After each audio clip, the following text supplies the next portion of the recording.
Good morning students, welcome back to G3 online classes. Today we will discuss the next chapter of NCERT, that is chapter number 6, Molecular Basis of Inheritance. In previous chapter we have discussed about the inheritance pattern, genes, chromosomes, what is role of genes and chromosomes in inheritance. If some mutation occurs, so what will happen with the genotypes and phenotypes. We have discussed in previous chapter. We have discussed about Mendelian disorder and chromosomal disorders in previous chapter. In this chapter we will discuss about molecular basis of inheritance, that is the DNA. Factors and genes were first detected and analyzed by Mendel. तो ये हम previous chapter में पढ़ चुके हैं कि जो factor और जो जीन्स है उसको मेंडल ने एनालाइज किया था. And subsequently many other scientists by following their patterns of transmission from generation to generation.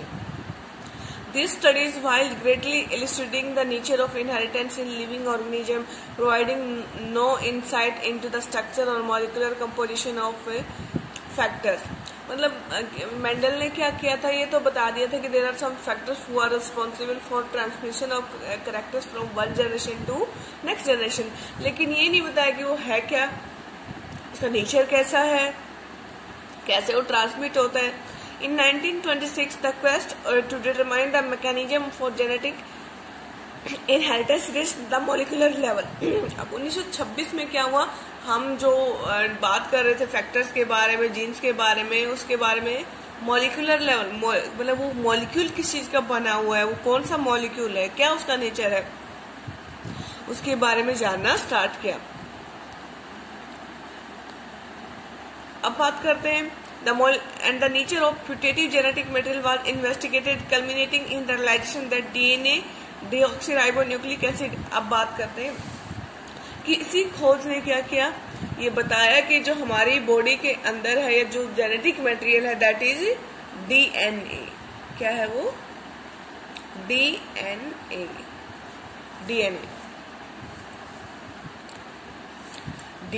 और डीएनए क्या है बेटा?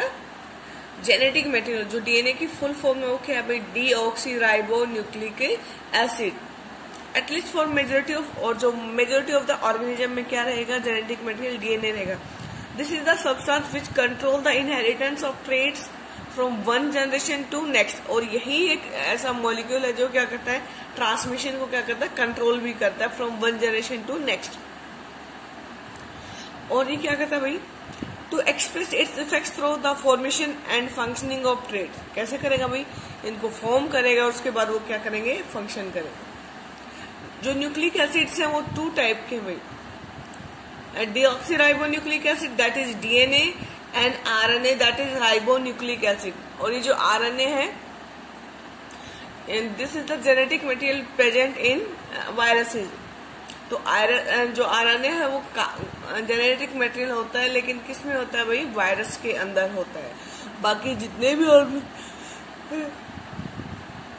सब में जो जेनेटिक मटेरियल रहेगा वो क्या रहेगा? DNA. RNA function as a, तो आरएनए का काम क्या है भाई? आरएनए मैसेंजर की तरह काम करता है. इसके पास क्या होती है? जेनेटिक इंफॉर्मेशन होती है. और ये क्या करता है भाई? अडेप्टर का काम करता है for picking up amino acid, structural, catalytic, molecular in some cases. So you will discuss in higher classes and some points of RNA functioning in your class. We will discuss later.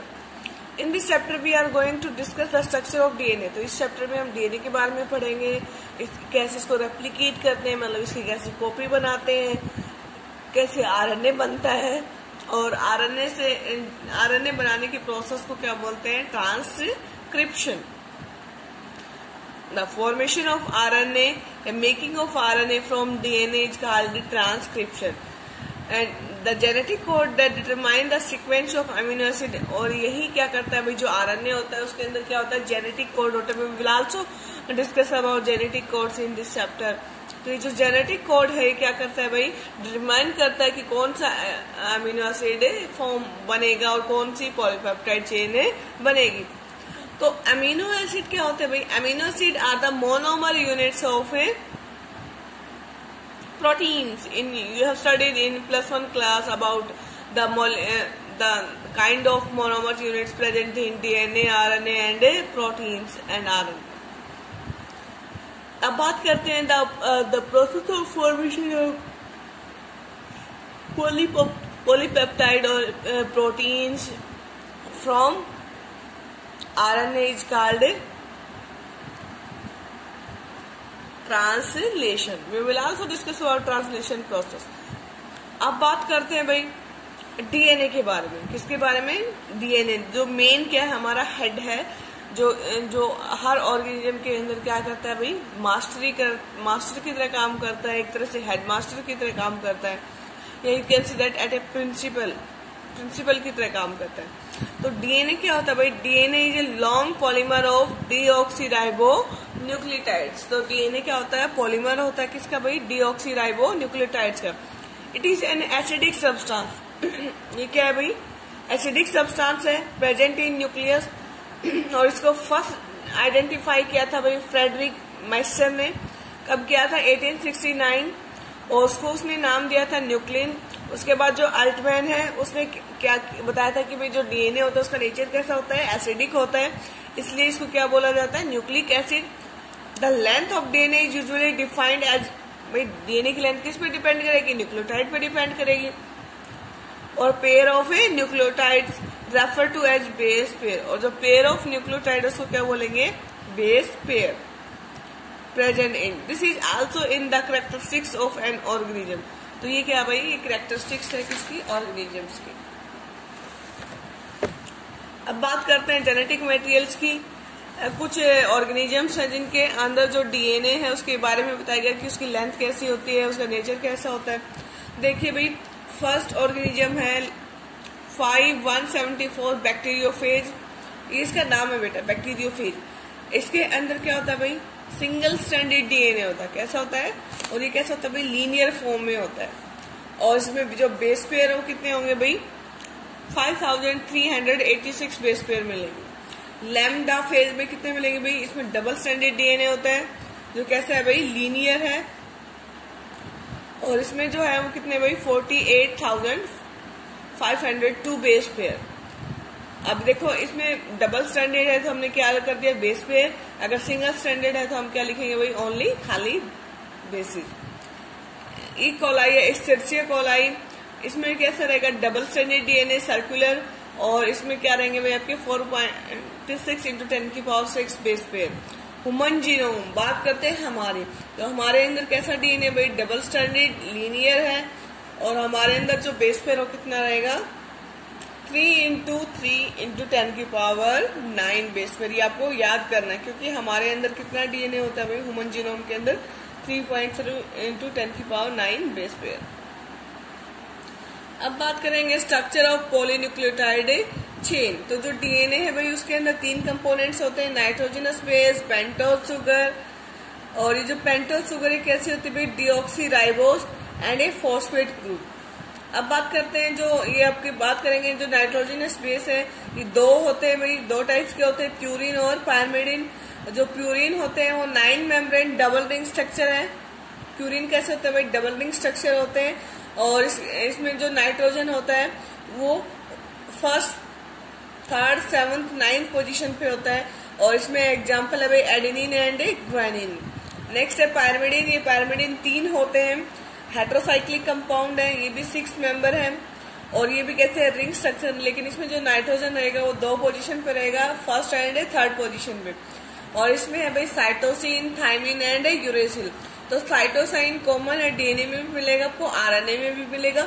लेकिन जो thiamine है बेटा वो खाली DNA में मिलेगा और RNA के अंदर उसको क्या हो जाएगा? यूरेसिल हो जाएगा. तो this is the pure identification between DNA and RNA. RNA के अंदर आपको क्या मिलेगा? यूरेसिल. और डीएनए में क्या मिलेगा? थायमिन. एंड अब बात करेंगे bond between these components and glycosidic linkage. The nitrogenous base is link to the जो नाइट्रोजिनस बेस है वो किससे लिंक होते हैं भाई? पेंटोज शुगर से होते हैं. Through and glycosidic linkage to form a nucleotide. जो प्यूरिन है वो किससे बाइंड करेंगे भाई? फर्स्ट टू 9 मतलब 9 पोजीशन से बाइंड करेंगे कार्बन, फर्स्ट कार्बन, और जो 9 पोजीशन किसकी रहेगी आपकी प्यूरिन की रहेगी, जो एडिनिन हो चाहे वो गुआनिन हो। पायरिमिडीन न्यूक्लियोटाइड्स हैव 1-1 लिंकेज, मतलब ये फर्स्ट पोजीशन से लिंक होगा, शुगर की भी फर्स्ट एंड कार्बन का भी, सॉरी जो आपकी प्यूरिन पायरिमिडीन रिंग्स है उसमें भी क्या रहेगा, जो फर्स्ट कार्बन है उसके साथ अटैच होगा। उसके बाद भाई phosphoester linkage, when a phosphate group, जो फॉस्फेट ग्रुप है वो किससे लिंक होगा भाई 5-OH of nucleoside through a phosphoester linkage a corresponding nucleotide is form. देखिए भाई यहाँ बात करते हैं, आपको समझ में आ जाएगा। ये है भाई आपकी, मैं आपको बना के दिखा देती हूँ, ये क्या है भाई आपकी पेंटोज शुगर, क्या है पेंटोज शुगर। ये क्या है भाई इसकी फर्स्ट पोजीशन, ठीक है भाई, ये इसकी सेकंड, ये इसकी थर्ड, ये इसकी फोर्थ, और यहाँ पे क्या है भाई 5th पोजीशन, क्या है 5th पोजीशन। तो यहाँ पे आपका क्या रहेगा, ये जो फर्स्ट पोजीशन से इससे क्या अटैच होगा आपका प्यूरिन और पायरिमिडीन। प्यूरिन है तो क्या रहेगा फर्स्ट 9 पोजीशन रहेगा, और पायरिमिडीन है तो यहाँ पे क्या जाएगी इसकी फर्स्ट। और यहाँ पे जो लिंकेज है, जो आपकी जो पेंटोज शुगर है, और ये क्या है आपका भाई नाइट्रोजिनस बेस, तो इसके बीच में जो बॉन्ड होगा उसको क्या बोलते हैं एन ग्लाइकोसाइडिक लिंकेज। क्या बोलेंगे भाई इसको, एन ग्लाइकोसाइडिक लिंकेज। और यहाँ पे जो आपका जो 5th डैश ग्रुप है आपका पेंटोज शुगर का, यहाँ से आपका ऐड होगा भाई फॉस्फेट चेन। यहाँ पे आप देख सकते हो ये क्या भाई आपका पेंटोज शुगर, यहाँ पे क्या आपका एडेनिन, और एडेनिन की क्या भाई फर्स्ट 9th पोजीशन, क्या है भाई ये 9th पोजीशन। और ये क्या है आपका भाई 5th डैश एंड, और यहाँ पे क्या आपका फॉस्फेट। तो यहाँ पे जो बॉन्ड है वो कौन सा बॉन्ड है भाई फॉस्फोडाइस्टर बॉन्ड, और यहाँ पे जो बॉन्ड है वो क्या रहेगा एन ग्लाइकोसाइडिक बॉन्ड। तो आपसे पूछा जा सकता है पेपर में, the bond between pentose sugar and purine and pyrimidine is called an glycosidic bond, and the bond between pentose sugar and the phosphate chain is called phosphodiester bond. और इसी तरह से आपका क्या होगा भाई, जो भी अपकमिंग न्यूक्लियोटाइड है वो हमेशा कहाँ ऐड होगा भाई, ये आपका क्या भाई 3 डैश एंड, ये क्या आपका 5 डैश एंड। तो जो अपकमिंग न्यूक्लियोटाइड है, जो नेक्स्ट न्यूक्लियोटाइड वो कहाँ से ऐड होगा भाई 5 डैश एंड से होगा। फर्स्ट का 5 डैश एंड और सेकंड का 3 डैश एंड, 5 डैश 5, इस तरह से आपकी जो अपकमिंग न्यूक्लियोटाइड चेन है वो क्या होती जाएगी ऐड होती जाएगी। तो जो अपकमिंग न्यूक्लियोटाइड है सॉरी वो कहाँ पे ऐड होगा, हमेशा 3 डैश एंड पे होगा। कहाँ होगा 3 डैश एंड पे, कभी भी 5 डैश एंड पे न्यूक्लियोटाइड अटैच नहीं होगा।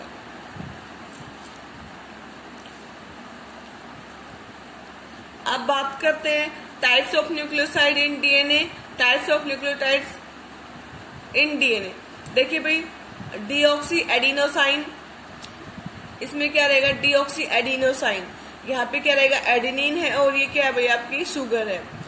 और इसमें अगर हम फॉस्फेट को ऐड कर देते तो क्या हो जाएगा डीएमपी, क्या हो जाएगा डीऑक्सी एडिनोसाइन मोनोफॉस्फेट, ठीक है भाई, M for mono, P for phosphate. इसी तरह से डीऑक्सी ग्वानोसाइन, इसमें क्या रहेगा ग्वानोसाइन में क्या रहेगा आपका भाई आपकी सिर्फ क्या रहेगी प्यूरिन एंड ये प्यूरिन है और ये क्या आपकी पेंटोज शुगर है और अगर हमने इसमें फॉस्फेट ऐड कर दिया तो ये क्या बन जाएगा भाई डीऑक्सी ग्वानोसाइन मोनोफॉस्फेट। उसके बाद भाई डीऑक्सीसाइटिडीन और इसमें अगर हम फॉस्फेट ऐड कर देंगे तो क्या हो जाएगा भाई डीऑक्सीसाइटिडीन मोनोफॉस्फेट, लाइक थाइमिडीन, डीऑक्सीथाइमिडीन मोनोफॉस्फेट। अब बात करेंगे भाई types of nucleoside in RNA. देखिए भाई दो टर्म है, एक है न्यूक्लियोटाइड और एक है न्यूक्लियोसाइड। अगर हम बात करेंगे खाली रिंग स्ट्रक्चर की बात करेंगे, जिसमें पेंटोज शुगर और प्यूरिन या पायरिमिडीन है तो उसको बोलते हैं भाई न्यूक्लियोसाइड। जो रिंग स्ट्रक्चर है उसको क्या बोलेंगे न्यूक्लियोसाइड, और जब उसके साथ फॉस्फेट भी अटैच हो जाएगा उसको बोल देंगे न्यूक्लियोटाइड। तो न्यूक्लियोटाइड के अंदर 3 कंपोनेंट होते हैं, कौन कौन से भाई nitrogenous base, pentose sugar and phosphate chain. अगर हम बात करेंगे न्यूक्लियोसाइड की तो उसमें 2 कंपोनेंट रहेंगे, पेंटोज शुगर एंड प्यूरिन और pyrimidine. Hope you have understand that topic. देखिए भाई, इसमें जो आरएनए है उसके अंदर डिऑक्सी नहीं होता, तो खाली क्या होता है भाई, राइबो न्यूक्लिक एसिड होता है, मतलब उसके अंदर शुगर रहेगा और न्यूक्लिक एसिड। तो जो एडिनोसाइन, ये डिफरेंस है भाई डीएनए और आरएनए में। आपसे पूछ सकते हैं भाई ये किसका न्यूक्लियोटाइड है, डीएनए का या आरएनए का। अगर डिऑक्सी है तो किसका रहेगा, डीएनए का।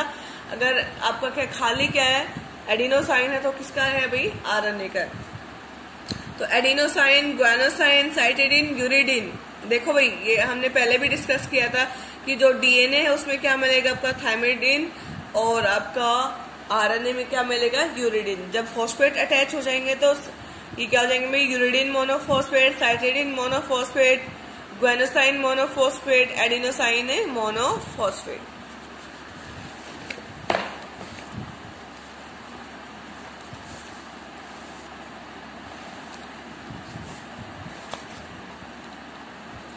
अब बात करते हैं derivation of DNA structure.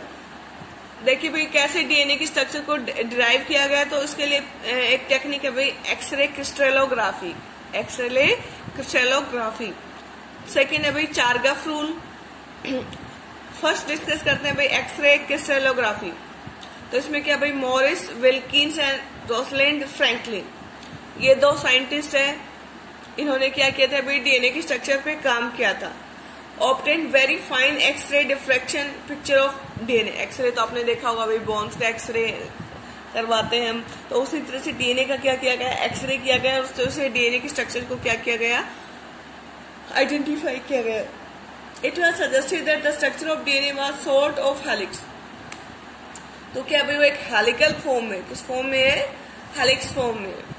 A periodicity but they had not propose a definitive model of DNA. मतलब उन्होंने ये तो बता दिया हेलिक्स स्ट्रक्चर है, लेकिन उन्होंने प्रॉपर स्ट्रक्चर नहीं दी डीएनए की। उसके बाद अभी Erwin Chargaff rule.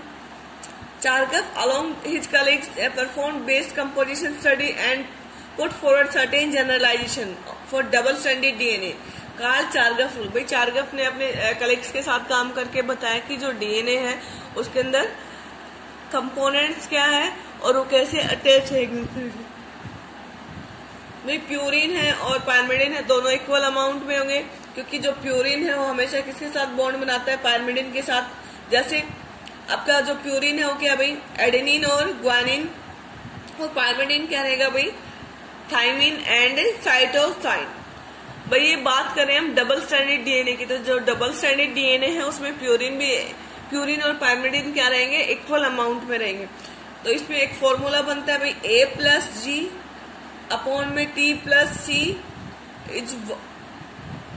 Is equal to 1, और ये क्या रहेगी, हमेशा कांस्टेंट रहेगी ऑल स्पीशीज में। In the case of double stranded DNA the base ratio A+T C+T is specific for as, और ये हर स्पीशीज के लिए क्या रहेगा भाई, स्पेसिफिक रहेगा। It is use to identify the, और ये स्पीशीज को आइडेंटिफाई करने के लिए भी हम यूज कर सकते हैं। It is less than 1 in prokaryotes, तो प्रोकैरियोट्स में 1 से कम रहेगा ये। इकोलाई में कितना रहेगा भाई, 0.92। देन इन हमारे अंदर कितना है भाई ये, 1.52। शुगर जो शुगर वो कैसे रहेगी भाई, deoxyribose phosphate residue occurs in equal number. भाई जहां पे भी एक न्यूक्लियोटाइड होगा वहां पे एक सिंगल फॉस्फेट होगा, तो उसका जो अल्टरनेटिव बेस पेयर है उसके साथ भी क्या रहेगा, फॉस्फेट चेन रहेगी। Purine guanine is equimolar with pyrimidine cytosine. तो जो प्यूरिन ग्वानिन है वो किसके इक्विमोलर होगा भाई, साइटोसाइन, और जो डीएनए वो किसके साथ बॉन्ड बनाएगा, आपका प्यूरिन एडेनिन। जो प्यूरिन एडेनिन है किसके साथ बॉन्ड बनाएगा भाई, थायमिन। तो जो एडेनिन है उसको हम कैपिटल ए से डिनोट करते हैं, थायमिन को कैपिटल टी से, ग्वानिन को कैपिटल जी से, और साइटोसाइन को सी से। तो भाई जो आपका एडेनिन है किसके साथ बॉन्ड बनाएगा, थायमिन के साथ, और इसमें बॉन्ड कैसा रहेगा भाई, डबल बॉन्ड। और ग्वानिन किसके साथ बॉन्ड बनाएगा, साइटोसाइन के साथ, और यहाँ पे क्या रहेगा, ट्रिपल बॉन्ड रहेगा। We will discuss and we will continue this chapter in next class. Thank you so much.